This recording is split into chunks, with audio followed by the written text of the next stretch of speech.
নমস্কার, এক্সপোর্টস বাংলার এক নতুন উপস্থাপনাতে আপনাদের সকলকে স্বাগত জানাচ্ছি। এবং আগের প্রতিবেদনে অবশ্যই আপনারা দেখেছেন যে আজকে ইস্ট বেঙ্গল প্র্যাকটিসে কিন্তু আগমন হয়েছে জেরির। এবং আজকে ইস্ট বেঙ্গল প্র্যাকটিস কিরকম হলো জেরির আগমনের পর, জেরি কিভাবে মানিয়ে নিল পুরো দলের সাথে এবং বাকি যে প্লেয়ারদের সাথে জেরি প্র্যাকটিস করলো আজকে, সেই সব খুঁটিনাটি বিস্তারিত আপনাদেরকে বলবো এই প্রতিবেদনে। এবং যদি আপনারা আগের প্রতিবেদনটা না দেখেন যেখানে জেরি সদ্য ইস্ট বেঙ্গল প্র্যাকটিস জয়েন করেছেন, তাহলে একবার ওইটা আগে দেখে নিন, তারপরে এই ভিডিওটা দেখলে খানিকটা বুঝতে হয়তো সুবিধা হবে। নমস্কার দর্শক বন্ধুরা, আমি সোমনাথ এবং যেমনটা দেখতে পাচ্ছেন আমি যুবভারতী ক্রীড়াঙ্গনের প্র্যাকটিস গ্রাউন্ড আছে সেটার বাইরে দাঁড়িয়ে আছি। এবং আজকে ইস্ট বেঙ্গল তারা কিন্তু দীর্ঘ 4 দিন পর অনুশীলন আবার শুরু করলো। মাঝখানে তারা একটা ব্রেক দিয়েছিল, কারণ আপনারা জানেন যে আইএসএল সিজন একদম মাথার উপরে চলে এসছে প্রায়। আর জাস্ট 15টা দিন বাকি আছে এবং তারপরেই কিন্তু পুরো দমে শুরু হয়ে যাবে এই বছরের আইএসএল। 14 তারিখ মোহনবাগান বনাম Kerala Blasters first match ISL এর, এবং ইস্ট বেঙ্গল তাদের কিন্তু আইএসএল অভিযান শুরু হবে 16 তারিখ নর্থ ইস্ট ইউনাইটেডের বিরুদ্ধে। এবং সেই ম্যাচটা যুব ভারতীতে হবে না কিশোর ভারতীতে হবে, সেটা নিয়ে এখন একটা দ্বন্দ্ব থেকে আছে। কারণ ইস্ট বেঙ্গল তারা কিন্তু চেষ্টা করছে তাদের যে 5 থেকে 6টা ম্যাচ আছে সেটা যাতে কিশোর ভারতীতে তারা খেলতে পারে। হাতে গোনা 3 থেকে 4টে ম্যাচ তারা চেষ্টা করছে যুব ভারতীতে খেলার, তার মধ্যে অবশ্যই একটা ডার্বি, এফসি গোয়ার ম্যাচ, বেঙ্গালুরু ম্যাচ এবং আরও একটা ম্যাচ সম্ভবত। ফার্স্ট ম্যাচটা যদি এদিক ওদিক কিছু না হয় তাহলে হয়তো সেটা যুব ভারতীতেই হতে পারে। বাট ইস্ট বেঙ্গল চেষ্টা করছে যে তাদের যে পরপর প্রথম 5টা ম্যাচ আছে, হোম ম্যাচ আছে, সেটা যাতে কিশোর ভারতীতে করানো যায়।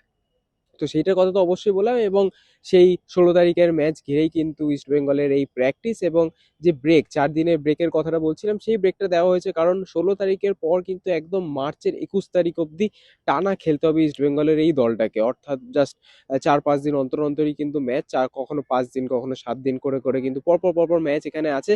তো তখন প্লেয়াররা কিন্তু সেভাবে ছুটি বা রেস্ট পাবে না। এবং সেই জন্যই কিন্তু জাস্ট লাস্ট একটা বলতে পারেন যে ছুটি দেওয়া হয়েছিল প্লেয়ারদেরকে 4 দিনে, এবং তারা তাদের গন্তব্যে ভ্যাকেশন কাটিয়ে কিন্তু আবার তারা ফিরে এসছে। এবং আজকে পুরো দমে কিন্তু দল প্র্যাকটিস করেছে। অবশ্যই আজকে সকলে কিন্তু উপস্থিত ছিল জেরির পাশাপাশি ইস্ট বেঙ্গলের যে 4 বিদেশি, Kevin সিভিলে, Mohammad Rashid, মিগেল ফেরেরা, Saul Crespo, তারা কিন্তু উপস্থিত অবশ্যই ছিলেন। এবং সব থেকে স্বস্তির খবর যেটা সমর্থকদের এবং কোচেদের জন্য হবে, সেটা হচ্ছে ইস্ট বেঙ্গলের যে এই দলটাই এখন কিন্তু আর কোনো ইনজুরি প্রবলেম নেই। আপনারা জানেন যে বেশ কিছুদিন আগে কিন্তু আনোয়ার আলী হোক বা বাকি আরো যে সাউল ক্রেসপো হোক, তারা কিন্তু ইনজুরির মধ্যে দিয়ে যাচ্ছিলেন এবং প্র্যাকটিস তারা করছিলেন না, মাঠের সাইড লাইনে রিহ্যাব করছিলেন।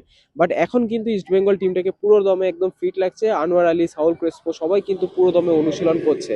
এবং এটা কিন্তু একটা ইতিবাচক দিক ইস্ট বেঙ্গলের, কারণ জাস্ট যেমনটা বললাম 2 সপ্তাহ 15 দিন বাকি আছে, তারপরে আইএসএল কিন্তু শুরু হয়ে যাবে। সেই কথা মাথায় রেখে যে টিম কম্বিনেশন বা একটা যে প্লেইং ইলেভেন, স্টার্টিং ইলেভেন, সেটা কিন্তু এখনই কোচ অস্কার বুজন ঠিক করে রাখতে চাইবে এবং সেভাবে কিন্তু টিমটাকে সেট করবেন তিনি, যাতে সেই টিমটা প্রথম দিনই কিন্তু খেলে একটা ভালো ছন্দ ধরে নিতে পারে বাকি টিমের এগেনস্টে।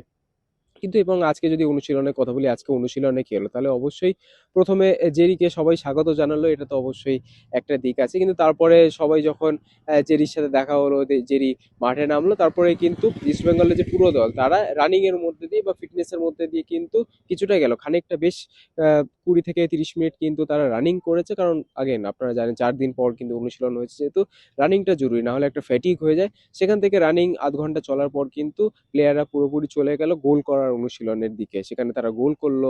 টিম দুটো ভাগ করে কিন্তু মাঠকে হাফ করে কিন্তু দুটো ভাগে টিমরা গোল করার প্র্যাকটিস করলো। সেখানে অবভিয়াসলি এক প্রান্তে ছিলেন জেরিরও, এবং পাশাপাশি ইস্ট বেঙ্গলে যে বাকি winger Edmund Lalrindika, PV Vishnu হোক, নাওরেম মাহেশ সিং, বিপিন সিং, সবাই কিন্তু গোল করার প্র্যাকটিস করছে। এবং ওটাই কোথাও না কোথাও মেন কিন্তু আকর্ষণ আজকের ইস্ট বেঙ্গলের প্র্যাকটিসে। মাঝখান থেকে মিগেল ফেররা, তিনিও বল ফিট করছিলেন উইং থেকে বল আসছিল পেনাল্টি বক্সে, এবং সেখান থেকে কিন্তু গোল করার একটা প্রচেষ্টা চলছিল। এবং আপাতত ইস্ট বেঙ্গলের যে বিদেশি স্ট্রাইকার ইউসুফ এসেসারি, তিনি কিন্তু এখনো ভারতে এসে পৌঁছায়নি, এবং তার জায়গায় আপাতত স্ট্রাইকার রোল হিসেবে কিন্তু খেলছেন সেই ডেভিড। এবং তাকে ঘিরে তিনি যাতে গোল করতে পারেন খুব ইজিলি, সেটারই কিন্তু প্র্যাকটিস আজকে ইস্ট বেঙ্গল করলো বেশি করে। যদিও আজকে প্র্যাকটিসটা খুব একটা লেন্দি ছিল না, মোটামুটি 1.5 ঘন্টার মতো প্র্যাকটিস কিন্তু ইস্ট বেঙ্গলের এই দল করেছে। এবং সেখানে কিন্তু মেন বলতে পারেন যে এটা এজেন্ডা ছিল বা মেন অবজেক্টিভ ছিল প্র্যাকটিসে, সেটা হচ্ছে গোল করা। প্রথমে ক্রস পিস থেকে গোল করা, তারপরে সেট পিস থেকে গোল করা, এবং লাস্টে কিন্তু পেনাল্টি মারার প্র্যাকটিস, ফ্রি কিক মারার প্র্যাকটিসও করলো আজকের ইস্ট বেঙ্গল দল। এবং আপাতত এবং পরপর কিন্তু ইস্টবেঙ্গল প্র্যাকটিস করবে এমনটাই বললেই চলে। এবং আজকে অবশ্যই যেরকমটা থাম্বনেইলেও আপনারা দেখতে পাবেন, জেরি তার আজকে প্রথম অনুশীলন ছিল এবং এইটাই দেখার বিষয় হবে যে জেরি কত তাড়াতাড়ি এই টিমের সাথে মানিয়ে নিতে পারে। ইস্টবেঙ্গলের যে রাইট উইং এর সমস্যা সেটা কি জেরি দূর করতে পারবে? আজকেও তিনি বেশ কয়েকটা টাচ কিন্তু খেলছিলেন, গোল করার চেষ্টা করছিলেন জেরি। যদিও আজকে ক্লোজ ডোর প্র্যাকটিস ছিল, আমরা অত ভালোভাবে দেখতে পাইনি প্র্যাকটিসটা, বাট হ্যাঁ, বাইরে থেকে যতটা দেখে বোঝা যায় গোল করার কিন্তু অবশ্যই চেষ্টা করছিলেন জেরি বাকি প্লেয়ারদের সঙ্গে। এবং কোথাও না কোথাও সেটাই মেন অবজেক্টিভ হবে কোচ অস্কার বুজনের, যে এই আইএসএল এর ফার্স্ট ম্যাচটার আগেই যাতে জেরিকে এই টিমে পুরোভাবে ফিট করে দেওয়া যায় সেই রাইট উইং পজিশনে।